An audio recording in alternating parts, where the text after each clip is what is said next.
this evening. Please put hands together for the gentlemen now. Gentlemen, presenting to you, Dinu Mishra.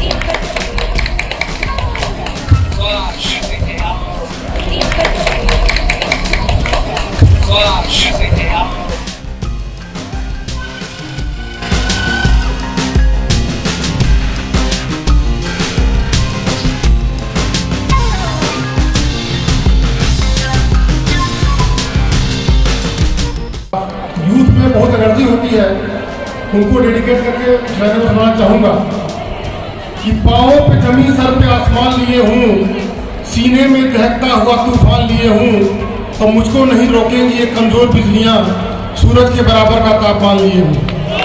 तो this is the energy जो youth में होती है।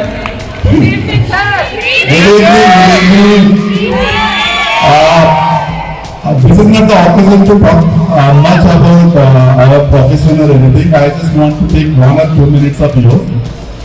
Last time also I was here and I really enjoyed your performance, your creativity. And this time also I have seen one Rowdy dance जो मैंने किया था, वो बहुत ही अच्छा था। याद रखिए, जब आप बहुत ईमानदार और बहुत सच्चाई होगी तो किसी साहब के लोग भी आपको डंडे लेकर दौड़ाएंगे और आपको उसके लिए भी तैयार रहना पड़ेगा, because it's not easy job of being a journalist, you should be very honest. नमस्कार, आप सभी का बहुत स्वागत है नेशनल खबर पे। मैं आपके साथ प्रज्ञा झा। आज नेशनल खबर की पूरी टीम जो है यहाँ पर नोएडा सेक्टर 62 में पहुंची है। यहाँ पर सत्यम ग्रुप ऑफ इंस्टीट्यूट के मीडिया जितने भी स्टूडेंट हैं मीडिया ग्रुप के, उन्होंने एक फेस्ट ऑर्गेनाइज किया है, इग्नाइट। और इग्नाइट का मतलब मैं आपको बता दूं, इसका मतलब होता है स्पार्कल।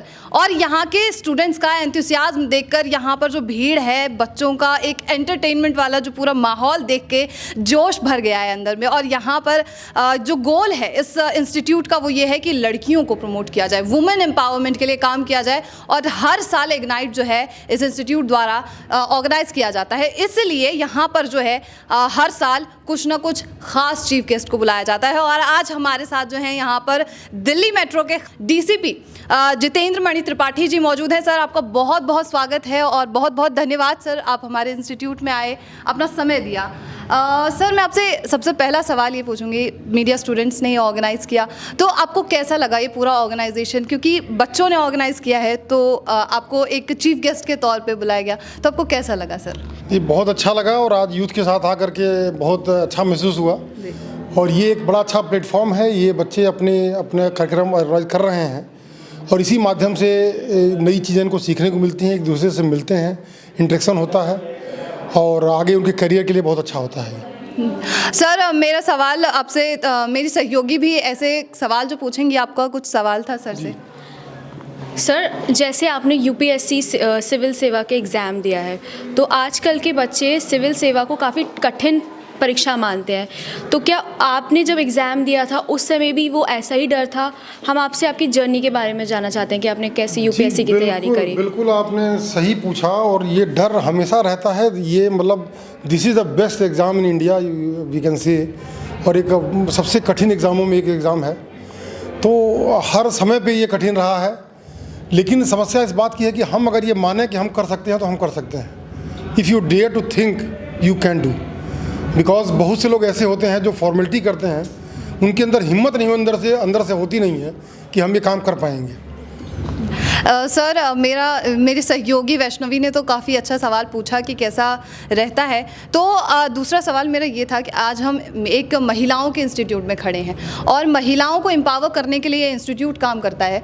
तो दिल्ली में काफ़ी समय से हम देख रहे हैं काफ़ी अलग अलग तरीके के मामले सामने आए, एसिड अटैक के, रेप के। तो दिल्ली पुलिस किस तरीके से काम कर रही है उन सारी चीज़ों को कंट्रोल करने में? देखिए, इसके लिए तमाम हमने हेल्पलाइंस बनाई हैं, हमारी पीसीआर 24 घंटे काम करती है। मैं बताना चाहूँगा, मेट्रो में जब मैं आया था तो महिलाओं को लेकर छेड़छाड़ काफ़ी होती थी। हमने एक ऑपरेशन शिष्टाचार चलाया और जितने लोग छेड़छाड़ करते थे उनको बुला करके पंडित मौलवियों से लेक्चर दिलवाया, थोड़ा सा महिलाओं को ट्रेन किया कि थोड़ा सा उनकी सेवा भी करें। तो इन माध्यम से कुल मिला के एक वो पैदा किया गया।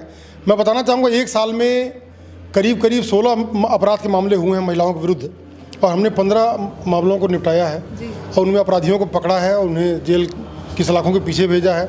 तो हम कोशिश करते हैं कि अपराध न हो और अगर होता है तो उसे 100% हम वर्कआउट करने की कोशिश करते हैं। और महिलाओं को ये भरोसा दिलाते हैं। देखिए, अपराध है, समाज बढ़ेगा, भीड़ बढ़ेगी, ज़्यादा पॉपुलेशन होगी तो क्राइम भी होगा, और क्राइम सोसाइटी का रिफ्लेक्शन है जी। ऐसा नहीं कि क्राइम में जो लोग रहते हैं उनकी भी जिम्मेदारी है, और उन्हीं में से लोग अब आते हैं। मेरा सिर्फ कहना ये है कि आपके माध्यम से कि पुलिस पूरी तरह मुस्तैद है, कोशिश करती है अपराध न हो, और अगर होती है तो हम लगभग 100% मामलों को निपटाने की कोशिश करते हैं अपराधियों को पकड़ करके। जी सर, मेरा आपसे नेक्स्ट सवाल यही होगा, आपको सिर्फ डीसीपी के नाम से नहीं जाता, सिंघम के नाम से, एक बॉडी बिल्डर के नाम से, पोएट के नाम से, अलग अलग नाम से जाना जाता है। तो पोएम जब आप लिखते हैं, आपने एक किताब लिखी, और मैंने ये भी पढ़ा है कि जो किताब आपने लिखी है उससे सेलिंग से जो पैसा आया उसे आपने एम्स में डोनेट किया, तो ये सोच आपके अंदर कहाँ से आई सर? देखिए, मैं बताना चाहूँगा, मेरी वाइफ कैंसर पेशेंट थी। She died in 2018 by cancer. Due to this I get this मतलब एक थिंकिंग कि जो बुक से आय होगी उसका एक सर्टेन अमाउंट मैं कैंसर पेशेंट्स के फैमिली और उनके बच्चों की हेल्प के लिए भेजूंगा। और 2 किताबें मैंने लिखी हैं। मनी की किरण, जो कि मेरी वाइफ का नाम किरण था और उसलिए मैंने किताब का नाम रखा, मेरा नाम मणि है तो मणि की किरण। अच्छा। और एक लिखा कहीं तो हंसी हो। इन दोनों पुस्तकों से जो आय होती है उससे मैं कई बार बच्चों के वहाँ जाके भंडारा लगवाते हैं, कुछ बच्चों को हेल्प करते हैं, कुछ बच्चों के लिए चॉकलेट या कुछ और चीज़ें छोटी मोटी करते हैं। जिस तरह का जो हो पाता है, प्रयास होना चाहिए, हमेशा एक एफर्ट होना चाहिए। ये सोचते रहना कि बड़ा प्रयास होगा तभी करेंगे, छोटे छोटे कदम बढ़ाते रहने चाहिए, और वही मैं करता हूँ।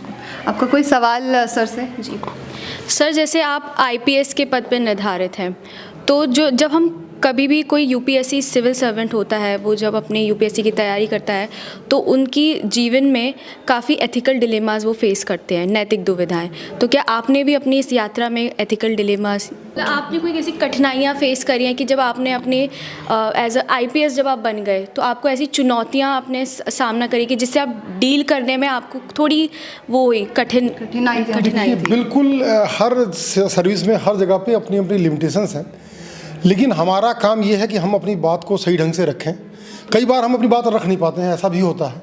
अगर हम अपनी बात एक्सप्लेन कर पाएँ, और ये कहना चाहूँगा दिल्ली पुलिस इस मामले में बहुत ज़्यादा स्वतंत्र ढंग से काम करती है। राजनीतिक हस्तक्षेप यहाँ नहीं के बराबर है, या नहीं है, मैं तो कहता हूँ नहीं है। तो हम बड़े स्वतंत्र मतलब भाव से काम करते हैं, और हम सीधे गृह मंत्रालय के नियंत्रण में आते हैं। राज्य सरकार चूँकि हम पर मतलब वो लागू नहीं होती है, जो जैसे स्टेट्स में होता है, तो हम होम मिनिस्ट्री के अंडर में काम करते हैं, और बिल्कुल लीस्ट बॉदरिंग मतलब पुलिस है, मैं कह सकता हूँ इंडिया में। And we work in a very free atmosphere, और जो डिसीजन ऊपर से लिया जाता है, जैसे भी जो घटनाएं हैं उस आधार पर जो एक्शन होता है करते हैं। हमारा काम ये है कि अपनी बात को सही ढंग से रखें। कई बार हम अपनी बात को रख नहीं पाते संकोच में, या एक्सप्लेन नहीं कर पाते, जिन वजहों से वो बात सही ढंग से कन्वे नहीं हो पाती जी। तो हमारा डायलेमा जब भी आए, एटलीस्ट अपनी कोशिश होनी चाहिए कि समस्त जो तथ्य हैं वो पूरी तरह से जो निर्धारित करने वाला ऑफिसर है, या जो भी वहाँ पे मतलब कोई राजनीतिक अगर वो भी है तो उसको भी हम बताएं सही कि ये तथ्य है।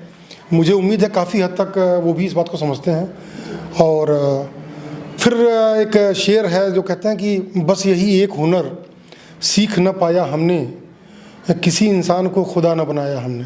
वाह वाह वाह, बहुत बहुत। तो अगर हम अपने मन में अपना काम सही करने की कोशिश करें जी, तो कोई बहुत ज़रूरत नहीं है।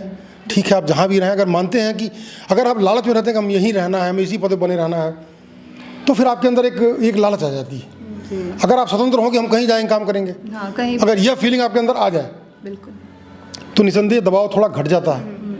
बिल्कुल सर। तो इस तरह से तमाम परिस्थितियाँ आती हैं, उसका मुकाबला करते हैं और सही ढंग से काम करते हैं हम लोग। सर, मैं आपसे आखिरी सवाल पूछना चाहूँगी कि जैसे आजकल के जो एस्पिरेंट्स हैं, यूपीएससी एस्पिरेंट्स, उनका ये होता है कि अगर हम यूपीएससी की तैयारी करते हैं और उस पद पर जाके निर्धारित हो जाते हैं, हमें जॉब मिल जाती है, तो हमें फिर आगे कुछ करने की ज़रूरत नहीं पड़ेगी, या फिर वो ये दिमाग में रखते हैं कि हमारे जो लाइफ है, आगे का फ्यूचर वो सेट हो जाएगा।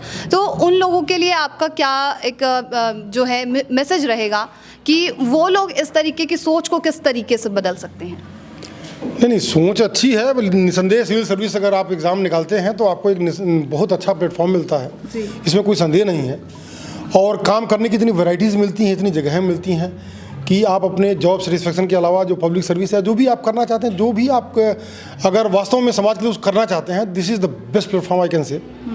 तो उनका सोच तो बिल्कुल सही है, लेकिन इसके लिए बहुत डेडिकेशन, बहुत पैशन और बहुत लगन की ज़रूरत है। और अगर ये रख करके हम चलते हैं तो वो गीता कहती है कर्म करो फल की चिंता मत करो, और हम कर्म किए बिना फल की चिंता करते हैं। समस्या इस बात की कि फल की चिंता पहले करते हैं, कर्म की इम्पोर्टेंस पे हम ध्यान नहीं देते। तो डू द कर्म in the best way, you will get the result. Thank you so much sir, आपका कीमती समय देने के लिए। और जो हमारे साथी होंगे, हमारी जो छात्राएं हैं, उनके लिए कोई आपका आखिरी मैसेज कि किस तरीके से वो अपने जो हिम्मत है उसे बनाए रखें और आगे बढ़ते रहें। मैंने कहा ना, अभी एक शेर सुना है, अब टूट गिरेंगी जंजीरें अब जिंदानों की खैर नहीं, जो दरिया झूम के उठे हैं तिनकों से न टाले जाएंगे, बढ़ते भी चलो चढ़ते भी चलो, बाजू भी बहुत और सर भी बहुत, चलते भी चलो कि अब डेरे मंजिल पे ही डाले जाएंगे। तो ये डेडिकेशन और ये पैशन लेकर अगर हम आगे बढ़ते हैं तो वी कैन अचीव एनीथिंग। बहुत बहुत शुक्रिया सर, और बहुत अच्छा शेर था कि एक मैं भी यही कहना चाहूँगी कि हिम्मत, जो हार जाता है वो कभी आगे नहीं बढ़ पाता है, तो हिम्मत जो है हमेशा बनी रहनी चाहिए। बहुत बहुत शुक्रिया सर आपका हमें समय देने के लिए। Thank you so much sir. तो अभी हमारे साथ जो है प्रिंट मीडिया के बेताज बादशाह, जिन्हें 30 सालों से ज़्यादा का एक्सपीरियंस है प्रिंट मीडिया में, जर्नलिज्म में कदम रखा और सेल्स मार्केटिंग के साथ और कई चीज़ों का एक्सपीरियंस होने वाला है। अभी हमारे साथ देवू मिश्रा जी, जिन्हें देवरथ मिश्रा के नाम से भी जाना जाता है। बहुत बहुत स्वागत है सर आपका। Thank you sir. अब जो स्टूडेंट्स ने ये मीडिया फेस्ट ऑर्गेनाइज किया है सर, आपको कैसा लगा यहाँ पे? दिस इज़ वेरी इंटरेस्टिंग, बहुत अच्छा लगा। एंड मतलब जैसे ये जो प्रोफेशन है मीडिया का, ये बहुत ही सीरियस प्रोफेशन है। एंड उसमें जब आप एक दिन सेलिब्रेट करते हो एंड उसमें अपना क्रिएटिविटी दिखाते हो and so many other things which come into play, that gives a lot of relaxation to the thought and process. तो अच्छा लगा, बहुत अच्छा लगा ये जी। और सर, जैसे मैंने ये आपको इंट्रोड्यूस किया कि प्रिंट मीडिया में 30 साल से ज़्यादा का मतलब एक बड़ी बात है, प्रिंट मीडिया बहुत पुराना ही रहा है। तो क्या चैलेंजेस प्रिंट मीडिया में रहते हैं, और क्या आप चैलेंजेस जो है वो अगर हम डिजिटल मीडिया की तरफ जाएं या टीवी मीडिया की तरफ जाएं, तो इन तीनों में क्या डिफरेंसेस है, चैलेंजेस है? सिर्फ प्रिंट मीडिया में कोई चैलेंजेस अभी तक नहीं है। पीपल आर अफ्रेड कि प्रिंट मीडिया को बहुत चैलेंजेस मिल रहे हैं because of social media, digital. पहले जब टीवी आया था, इलेक्ट्रॉनिक मीडिया आया था, तब भी लोगों को बहुत डर था कि print media will be having a lot of handicap. But ऐसा कुछ नहीं है। Print media is a tangible thing, जिसको आप छूते हो, फील करते हो एंड पढ़ते हो, and it is a mind product. तो आपको कोई भी इलेक्ट्रॉनिक हो या डिजिटल हो, they will only complement print. Print को कम्प्लीमेंट करेंगे, बट प्रिंट को कोई ये नहीं है, टेंशन नहीं है। Yes, as far as revenue point of view, revenue में क्या होता है, electronic media because it is a visual medium, तो उसमें एडवर्टाइजमेंट जब मिलते हैं तो उसका कॉस्ट ज़्यादा होता है। And digital is taking a very small pi, but print media advertisement wise थोड़ा सा थ्रेट है, but content wise people are very happy with print and print will be there for a long time. Don't worry about print media. Print media is there and it will be there. Right. Sir, आपका एक और contribution अगर मैं गिनवाना चाहूँ print media के अलावा, जो आप ड्रम सेशन करते हैं, उसके बारे में सर मैं जानना चाहूँगी। बहुत रिलैक्सिंग लगता है, मैंने वीडियोस भी देखी हैं उसके बारे में। हाँ, एक्चुअली ड्रम सेशन ऐसा है कि print, as I told you, कि मीडिया बड़ा सीरियस बिजनेस है। मतलब मीडिया में आपको टेंशन बहुत रहता है, स्ट्रेस बहुत रहता है। तो जब मैं CEO था तो मैंने डिसाइड किया कि अब कुछ और किया जाए जिससे थोड़ा स्ट्रेस हटे। तो I came across one drum circle, तो वहाँ जाके मैंने ड्रमिंग किया। उस ड्रम को कहते हैं जेम्बे, अफ्रीकन ड्रम है, हैंड ड्रम है। तो उसको बेसिकली यूज़ किया जाता है कि थेरेपी की तौर पे। बट हमने उसको, जब मैंने पार्टिसिपेट किया, देन आई डिसाइडेड कि मैं भी एक ड्रम सर्कल बनाऊं। तो नोएडा में हमने एक ड्रम सर्कल बनाया जिसमें 2000 से ज़्यादा मेंबर हैं, and it is on the Facebook and other mediums also. And हम जब बुलाते हैं तो 50-60 ड्रमर्स आते हैं, बजाते हैं इन सिंक्रोनाइजेशन के साथ। आपको बता दूं, प्रैक्टिस हम कभी एक साथ नहीं करते, बट जब बजाते हैं तो वो सिनर्जी में बजाते हैं, एंड उससे बहुत सारे लोग आते हैं, डांस करते हैं, दे आर इन ट्रांस, उनको बहुत मज़ा आता है। हमने ऑटिस्टिक बच्चों के लिए बजाया हुआ है, हमने मेंटली जो चैलेंज्ड है उनके लिए बजाया है।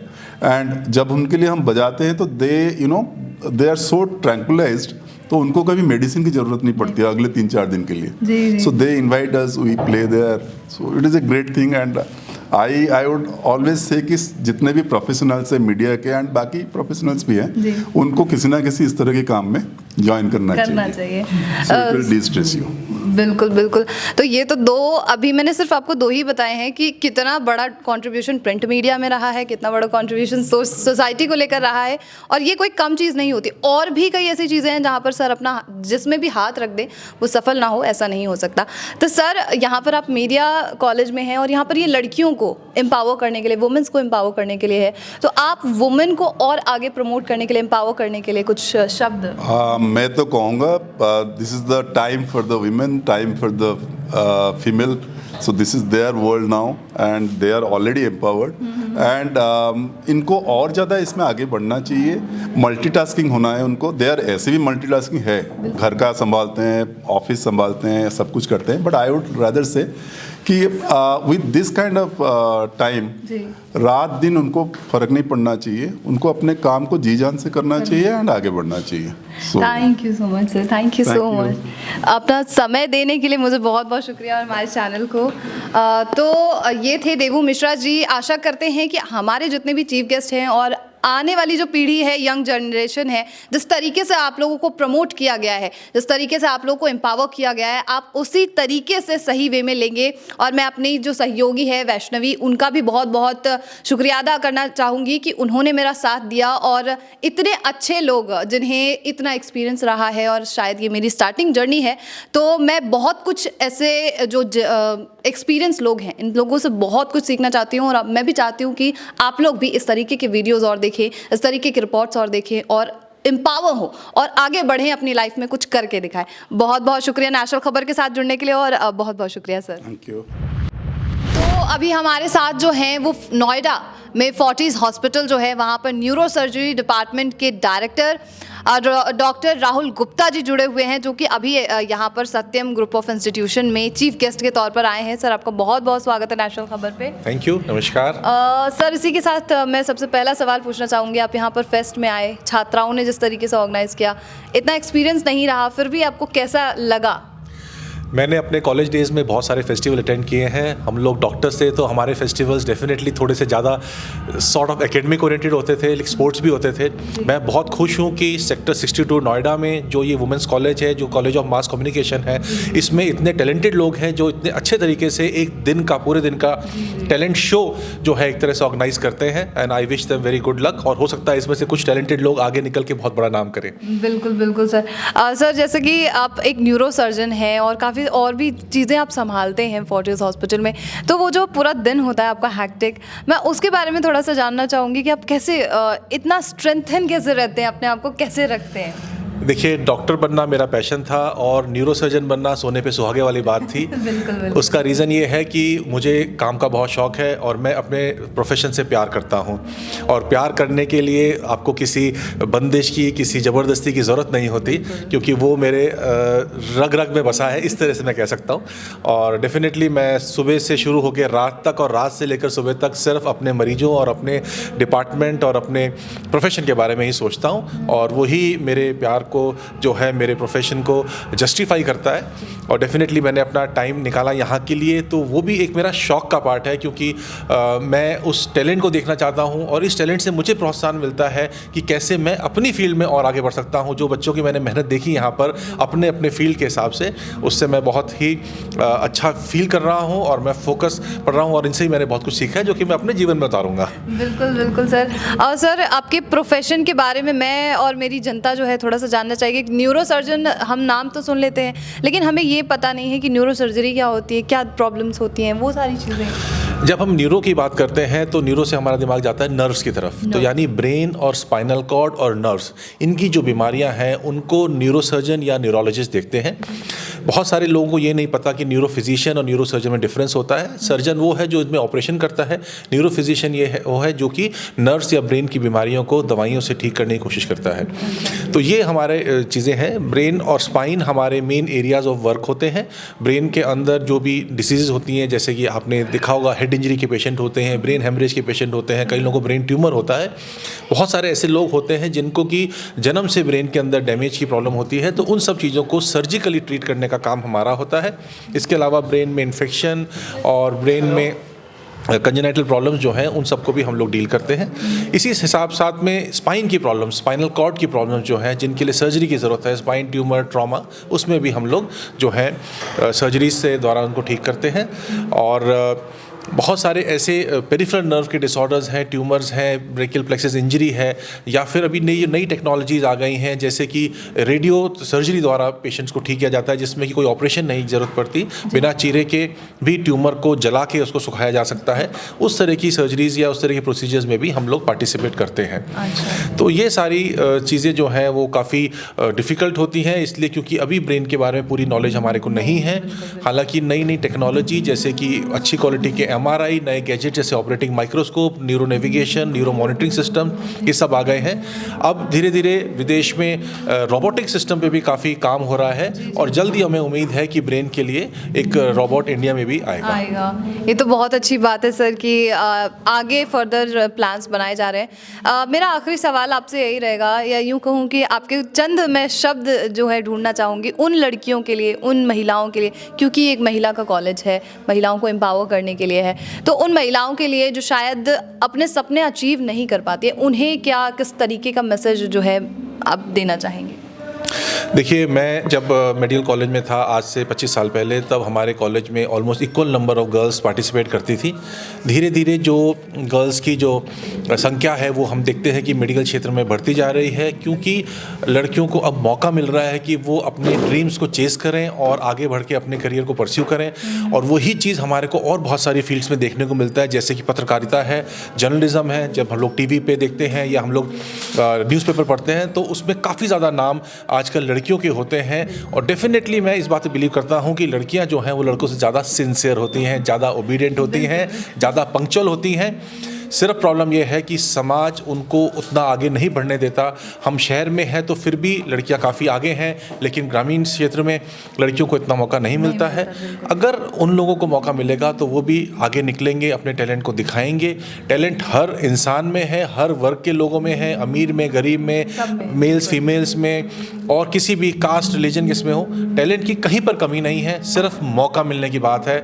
और ऐसे इंस्टीट्यूशंस जो कि विमेन ओरिएंटेड हैं वो इन लड़कियों को मौका देते हैं कि वो आगे निकलें, जहाँ पर कि किसी भी प्रकार का बायस ना हो, कोई लड़के उनको रोके नहीं, और जिसमें टैलेंट है वो तो उभरेगा और निखरेगा और आगे दिखेगा सबके सामने। बहुत बहुत शुक्रिया सर, और बहुत अच्छी बात कही आपने कि जिसके अंदर टैलेंट है वो उभर कर एक दिन ज़रूर आएगा, चाहे दुनिया उसे कितना दबाने की कोशिश कर ले। हमारे साथ जुड़ने के लिए आपको बहुत बहुत शुक्रिया सर, धन्यवाद। और कॉलेज के साथ भी जुड़ने के लिए, यहाँ आने के लिए, समय देने के लिए बहुत बहुत शुक्रिया सर। और मैं चाहती हूँ कि आगे भी मैं आपसे इंटरव्यू इस तरीके से लेती रहूँ, काफ़ी और चीज़ें मैं सीखना चाहती हूँ आपसे। Thank you so much sir. Thank you very much. तो अभी जो है हमारे साथ सीनियर जर्नलिस्ट जिन्हें हर फील्ड का तजुर्बा रह चुका है, जैसे कि अगर हम बात कर लें फिल्म इंडस्ट्री की बात करें, डॉक्यूमेंट्रीज़ की बात कर लें, मीडिया इंडस्ट्री की बात कर लें, हर चीज़ में इनको तजुर्बा रह चुका है। तो सर आपका बहुत बहुत स्वागत है नेशनल खबर पे। और मैं आपका नाम बोलना जो है लोगों को, दर्शकों को बोलना भूल गई। कुमार गिरीश जी अभी हमारे साथ हैं, जो कि बहुत ही जाने मानी एक शख्सियत हैं। सर आप हमारे कॉलेज में आए, यहाँ पे बच्चियों ने जो तैयारियाँ की थी वो आपको कैसी लगी? बहुत बढ़िया। बच्चों ने एक इसको बोलते हैं ना कि एमेच्योर, जो एमेच्योर परफॉर्मेंस होता है उसमें बहुत मतलब बहुत ये आपका इम्पैक्ट नहीं होता। लेकिन जब मैं अभी यहाँ से जा रहा हूँ तो मैंने देखा कि लड़कियाँ जिस तरह से बिंदास होकर जिस तरह से परफॉर्मेंस कर रही थी, वैसा परफॉर्मेंस मैंने बहुत कम जगह देखा। जबकि बीइंग ए जर्नलिस्ट में आज से नहीं, मैंने जैकी श्रॉफ और नीना पिल्लई को भी परफॉर्मेंस देते हुए देखा, उस लेवल पर देखा है। लेकिन जो कॉन्फिडेंस लेवल यहाँ बच्चों का है, ये शुरू के दिनों में ही लग रहा है कि कितना कॉन्फिडेंट है। This is something new for me. या हो सकता है ये जनरेशन का चेंज हो सकता है, आई डोंट नो कि बच्चे मतलब आजकल बोलते हैं कि बच्चे, लेकिन ये कॉन्फिडेंस जो होता है, ये कॉन्फिडेंस आपको लाइफ में बहुत आगे ले जाती है। सर मैं आपसे दूसरा सवाल यही पूछना चाहूँगी। हाँ, आप बिहार से बिलोंग करते हैं, मैं बिहार से बिलोंग करती हूँ, और बिहार में लड़कियों की जो दिक्कतें हैं, अगर हम पिछली उसकी बात करें तो लड़कियों से रिलेटेड जो दिक्कत है, क्या आपको यहाँ पर महसूस हुई कि कहीं लड़कियाँ बंधी हुई हैं? देखिए एक बहुत मशहूर गज़ल है, कोई फरियाद, एक गाना है जगजीत सिंह का, बहुत ही फेमस गाना है कि कोई फरियाद तेरे हो दिल में दबी हो जैसे। आमतौर पे ये कहा जाता है कि लड़कियों के अंदर कुछ ना कुछ फरियाद दबी हुई रहती है, उनके अंदर कुछ बात कहने की है जो वो कह नहीं पाती हैं। आप शायद उसी की तरफ इशारा कर रही हैं, बिहार की तरफ। लेकिन समय चेंज हुआ है। देखिए, आप जिस समय की बात करें, ऐसा अभी आज भी नहीं है कि आप, ऐसा नहीं है कि बिहार में लड़कियां, आप बिहार की लड़कियां काफ़ी आगे भी जा रही हैं, यूपी में, बिहार में, हर जगह। तो लड़कियों, आधी आबादी की जो प्रॉब्लम है ये आज की और इस समाज की नहीं है, ये बहुत सदियों पुरानी प्रॉब्लम है। आपको पता होगा यूरोपियन कंट्रीज़ में भी काफ़ी समय लगा था वोटिंग राइट्स लेने के लिए महिलाओं को, बहुत लड़ना पड़ा और बहुत लड़ाई लड़नी पड़ी थी, बल्कि हिंदुस्तान में तो ईजिली मिल गया। तो वो चीज़ें तो जैसे जैसे पढ़ाई बढ़ेगी, जैसे जैसे लोगों का हक बढ़ेगा, तो वो तो दूर होती जाएगी। महिलाओं की प्रॉब्लम फेमिनिज्म की दूसरी प्रॉब्लम है। आप जो कहने की केवल वही प्रॉब्लम नहीं है, यहाँ की और शहरी महिलाओं को देख के आप इस कॉलेज, क्योंकि आप सारे ये लोग वेल टू डू और एक अच्छी फैमिली से लोग आते हैं, उनके घर में हम लोगों के पेरेंटिंग जैसे हुई थी और अभी जो पेरेंटिंग उसमें काफ़ी चेंजेस है। तो महिलाओं को वो दिक्कत नहीं फेस करना पड़ा जो पहले करना पड़ता। लेकिन मैं आपकी इस बात से सहमत नहीं हूँ कि बिहार में आज लड़कियां, क्योंकि बिहार, ये चेंजेस पूरे ओवरऑल सोसाइटी में है, सब जगह आया है कि महिलाएं आज से 15 साल पहले जिस स्थिति में, तो उससे काफ़ी चेंजेस आ रहे हैं। हालांकि ऐसा नहीं कि चेंज आ चुका है, लेकिन चेंजेस आ रहे हैं। उस दृष्टिकोण से मैं देखता हूं तो मुझे सेटिस्फैक्शन है, इट्स गुड। सर, आखिरी सवाल मेरा आपसे यही होगा कि जैसे अभी मीडिया कॉलेज में हम बैठे हैं और सत्यम ग्रुप ऑफ इंस्टीट्यूट महिलाओं को एम्पावर करने के लिए जिस तरीके से काम कर रहा है, तो सत्यम ग्रुप ऑफ इंस्टीट्यूट के बारे में आपको क्या महसूस हुआ यहाँ पर आने के बाद? देखिए, मैं इस इंस्टीट्यूट को बहुत पहले से नहीं जानता हूँ। जितना मैं जानता था कि ये फैशन के लिए मैं जानता था, वो इसलिए भी जानता हूँ, मेरा एक पर्सनल रिश्ता है इसके साथ में, क्योंकि मेरी होने वाली बहू, मतलब वो बहू तो नहीं है, होने वाली बहू, वो इसी फैशन इंस्टीट्यूट से पढ़ के गई है और अभी जॉब कर रही है कहीं पे। तो इसलिए एक पर्सनल रिलेशन। लेकिन मीडिया में किसी भी तरह का महिलाओं को खासकर लाना बहुत बड़ी बात है, ये इजी बात। एक तो मीडिया में आने ही के लिए बहुत साहस चाहिए, और अगर सत्यम इंस्टीट्यूट अगर 150 जर्नलिस्ट तैयार कर देता और विमेन, तो ये महिलाओं के लिए ये एक क्रांतिकारी कदम है। इससे महिलाओं को जो फ़ायदा होगा आप समझ नहीं सकते हैं, आप अंदाज़ा नहीं लगा सकते। लेकिन मैं ये देख रहा हूँ कि आज के 10 साल बाद ये महिलाएँ अलग अलग फील्ड में जब होंगी तो एक नए नज़रिया से दुनिया को देखेंगी और हिंदुस्तान एक नए नज़रिए से देखा जाएगा। तो सर, आपका मतलब ये कहना है कि जो एंथुसियाज्म आपने अभी इन बच्चों में देखा है वो 10 साल के बाद हमारे देश के लिए बहुत प्रॉफिटेबल होने वाला है। तो सर, महिलाओं को और एम्पावर करने के लिए, यहाँ की बच्चियों को और प्रमोट करने के लिए, एम्पावर करने के लिए आपके कुछ शब्द मैं जानना चाहूँगी और हमारे व्यूअर्स भी लेना नहीं, इसमें मैं एम्पावरमेंट मतलब कोई इंडिविजुअल एम्पावर तो नहीं करता किसी को। एक तो ये एक सिस्टम बनाना पड़ता है, हम सब लोग एक, और ये सत्यम भी उसी दिशा में काम कर, एक सिस्टम बना रहे हैं जिसमें कि महिलाओं के, देखिए आपको एम्पावरमेंट की बात मैं बताता हूँ। आप अभी पश्चिम बंगाल में जितनी महिलाएं हैं, 36% महिलाएं एमपी बन के आई हैं। हम लोग 33% रिजर्वेशन की बात करें, वो 36% जीत के आई हैं, और 33% में भी कहीं कॉन्स्टिट्यूशनली लागू नहीं है। तो और 50%, बहुत सारे स्टेट में 50% सीट्स महिलाओं के लिए रिजर्व्ड हैं। तो आपको इस किसी भी चीज़ को ना हॉलिस्टिक वे में देखना चाहिए, इंडिविजुअल नहीं कि एक आदमी इंडिविजुअल कभी कोई कुछ बहुत कमाल नहीं करता है। लेकिन हाँ, उस दिशा में हम लोग सब लोग अगर मिलके चलें तो ऑब्वियसली एक, मैंने कहा ना कि 10 साल बाद, और ये जो मैं कहना हूँ सत्य में, इसलिए कि आज आप किसी को तैयार करनी है तो ये पौधा है, जो जर्नलिस्ट आप तैयार करेंगे ये पौधा है। आज ही आप एक दिन से कमाल निकलते ही नहीं करेंगे। तो आप जब एक सिस्टम बना देंगे, उस सिस्टम बना, तो मैंने ये कहा कि आप एक सिस्टम बना रही हैं, और जब ये सिस्टम ग्रो कर जाएगा तो 10 साल बाद में ये महिलाएं आपको दिखने लगेंगी। जो प्रयास है सत्यम का वो 10 साल बाद दिखेगा, आज दिन में नहीं। क्योंकि कोई भी इंस्टीट्यूशन जो होता है, एजुकेशनल इंस्टीट्यूट, वो पहले दिन से ही तो कमाल नहीं कर सकता, 10 साल तो लगेगा ही कम से कम। बिल्कुल, thank you so much sir, आपका कीमती समय मुझे इस इंस्टीट्यूट को देने के लिए थैंक यू। Thank you. आपको समय किसी का, सबका कीमती होता है, कोई स्पेशली मेरा कीमती नहीं है, और आपने भी मुझे समय दिया, इसके लिए बहुत बहुत धन्यवाद। बहुत बहुत शुक्रिया सर।